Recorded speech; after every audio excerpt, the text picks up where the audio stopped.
This game is made primarily for a Chinese audience. It's not made to cater to the Western audience. It has nothing to do with the cultural war in the West. Again, to the people in the West, I'm sorry. This game is not about you. The world does not revolve around people in the West. Hello， 大家好，欢迎回到外媒看中国，我是安博然。Even if you're not a gamer, you would have heard about the massive international success of China's first AAA game, Black Myth: Wukong, based on the classic Chinese tale Journey to the West. Now, the game has excited a lot of people, including many Chinese who feel that this kind of soft power is a perfect opportunity to show Chinese culture to the world, free from the confines of biased and negative mainstream media representations of this country. But as with every success from China, there are detractors. Some in the industry are claiming the game lacks diversity and that its developers are sexist. Now, how relevant are those smears and why is Wukong such a massive success? Today, I'll ask all those questions and more to my special guest, podcast host and media personality, Carl Jia. This is Reports on China. I'm Andy Boreham in Shanghai. Let's get reporting. This Tuesday, Black Myth: Wukong, a Chinese-developed video game based on the classic Chinese legend Journey to the West, broke records, selling 8.4 million copies and raking in hundreds of millions of dollars in just 3 days. To say this has energized the gaming industry, especially here in China, is putting it lightly. For more insight, though, I'm happy to welcome today's special guest, host of the Silk and Steel podcast and media personality, Carl Jia. Carl, welcome to the show. Hi, Andy. Thank you for inviting me. I have to correct you though. The game has already sold more than 10 million copies as of yesterday, 9 p.m. Beijing time. It just keeps growing. That is so awesome. I don't know much about video games at all, so I definitely need to get your take here on this massive success. So first up, I want to ask you the basics. Can you briefly tell us a bit about Journey to the West and its importance to Chinese audiences, and also where this game fits into that legend? Well, first of all, Journey to the West is one of the 4 great Chinese classics that every Chinese children grew up with. Even Chinese people who may not have read the novel in its original form, they would have consumed it either through cartoons or TV series or movies. Everyone knows the story by heart. And so this is why a lot of people in China are very excited to see basically their childhood memories being brought to life in the game form. So obviously then the story and that legend, Journey to the West, is very much a Chinese one. But one of the talking points in the West, especially online, has been the alleged lack of diversity, largely based on Western identity politics standards. Rolling Stone magazine, I don't know if you've seen, but they did a piece titled Black Myth: Wukong is a hit. But there's always a but. Why is the game so controversial? Where they said the game's Steam page featured homophobic comments from users. And then IGN claimed that the game's developers are sexist and misogynistic. Screen Rant gave the game 3 stars out of 5 and said it largely lacks inclusion and representation. They said, although Black Myth: Wukong does have truly enjoyable moments, the underlying feeling that women are not welcome in the world felt present throughout my gameplay experience. So, Carl, what is your take on all that? Well, a lot of the criticism are contrived, either based on mistranslation or not understanding the context. For example, the so-called sexist comment by the developers is done by journalists who lack basic knowledge of Chinese language, and they take things out of context. And again, the last article that you mentioned, the reviews that said the game lacks diversity, lacks women. So apparently the reviewer has never played past chapter 2 of the game because all the female directors happened after chapter 2. So he made a very hasty conclusion based on a couple hours that he put into the game and just said, okay, well, I have to find some fault with this game. Where are the women? Well, if you play on, you will see plenty of women characters. But lastly, I wanted to point out that this game is made primarily for a Chinese audience. It's not made to cater to the Western audience. It has nothing to do with the cultural war in the West. Right now there is a very fierce cultural war being waged on in the gamers community. But this game has nothing to do with that. This is a labor of love made about a great Chinese classic. It's made for Chinese audiences or people who have read and enjoy Journey to the West. And I think he hopes to introduce the Journey to the West to more audiences, more broader audiences. But their goal is not to be involved in this Western cultural war, which most people in China not even aware or even care about. Yeah, I want to get into that shortly about the international appeal. But firstly, I want to ask, do you think, so people in China, do they think this game's sexist? No, again, the criticism about the game, it wasn't even that the game itself is sexist or the gameplay introduced sexist element. The criticism was about specifically regarding comments by the developer of the game.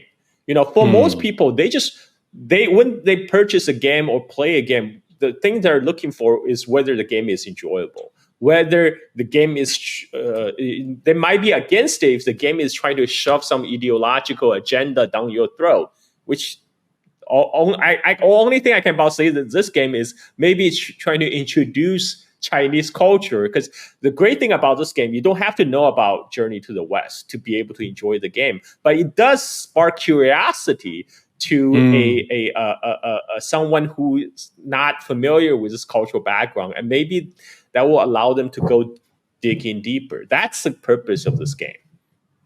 Yeah, I wanted to touch on that because, people were speaking of pandering to international audiences, but many here in China have noted that the success of Wukong is a great opportunity, like you said, to showcase Chinese soft power to the world. Now, while I think that's a great byproduct of this game's popularity, I also can't help but feeling that just a little bit concerned about changing too much of China's culture and Chinese stories in order to make content palatable to the foreign audience. In fact, the game's producer, Feng Yi, had a contradictory view. He said that the game was not designed with cultural export in mind, and that they want to stay true to the Chineseness of Journey to the West. So what's your take on that?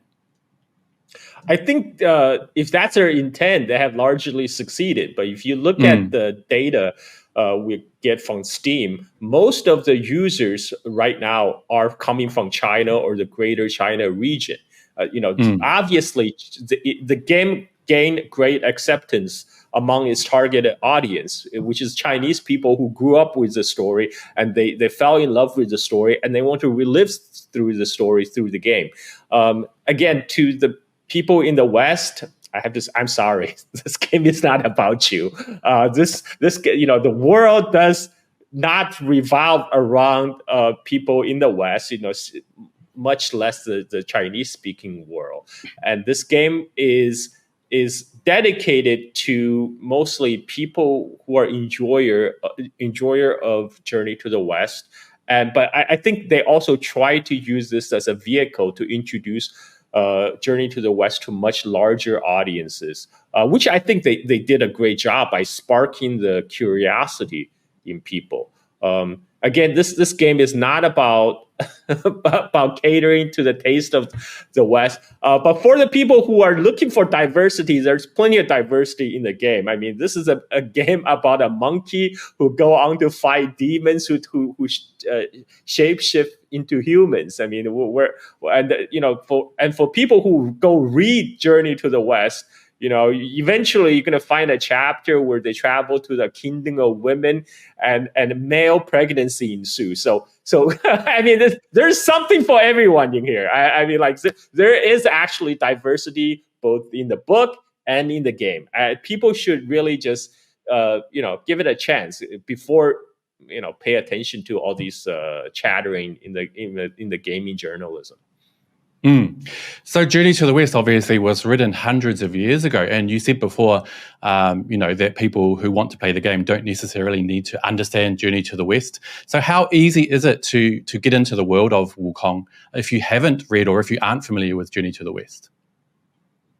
It's very easy because this is a live action game. I mean, you will get plunged right in very early on. I mean, but what it might make I mean, there's not too much of a, a, a narrative building because mostly you are just traveling through different stages, fighting monsters through this very gorgeous Chinese landscape, which is based on real places in China.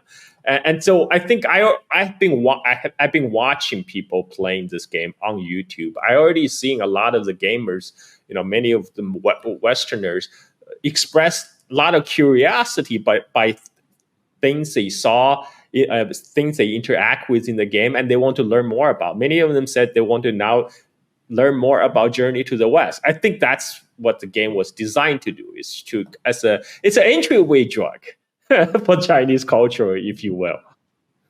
Nice way of putting it. Hey, last up, I wanted to get your insights into what you think might be coming in the future. So do you feel that the success of this game, Wukong, will lead to a massive explosion of more amazing Chinese games? And do you think this success can be matched? And also, you said before that Journey to the West is part of a series of legends. What do you think might be coming up as titles for other games? Well, if anything, the big success of Wukong shows that Chinese gaming company has the capability of making a blockbuster AAA game. What I hope is the success of Wukong will make the larger Chinese tech players like Tencent set up and take notice. Like there's actually money can be made in making AAA single player games, which many Chinese players obviously enjoy. Because right now the focus is primarily on mobile games with a lot of microtransaction. That's where the big money has been invested in. So I hope the success of gaming science in making Wukong will lead more investment into making more blockbuster AAA games that will appeal to a wider audience. And as you mentioned, there are plenty of Chinese mythology, Chinese classics to draw inspiration from. Japanese companies actually have done this for years. I know Koei made Dynasty Warriors, which has been very popular in the West, which is based on another Chinese classic, The Romance of Three Kingdoms. So there's a treasure trove of Chinese history, Chinese culture to draw inspiration from to make another blockbuster game like Wukong. And I hope to see more. If you could choose one piece of Chinese mythology for the next game, what would you choose? Oh God, that's hard to say. I mean, Romance of Three Kingdoms is done to death, but there has been. I would love to see a game based on Feng Shen Bao, which because especially there's a recent Chinese blockbuster movie came out called Investiture of Gods, which is another piece of Ming Dynasty novel based on very ancient past of China, but with a lot of mythological elements involved. I think that game would make a great game material. Awesome. I'll keep looking into the future. Carl Jia, thank you so much for coming on the show today. And on that note, that will be it for today, you guys. But as always, I would love to know your thoughts. Have you played Wukong? What are your thoughts? And should the game developers consider making future games more inclusive? Let me know down below. And don't forget to hit like and subscribe if you haven't already. It really does help the channel. I'll see you all next time. Bye-bye.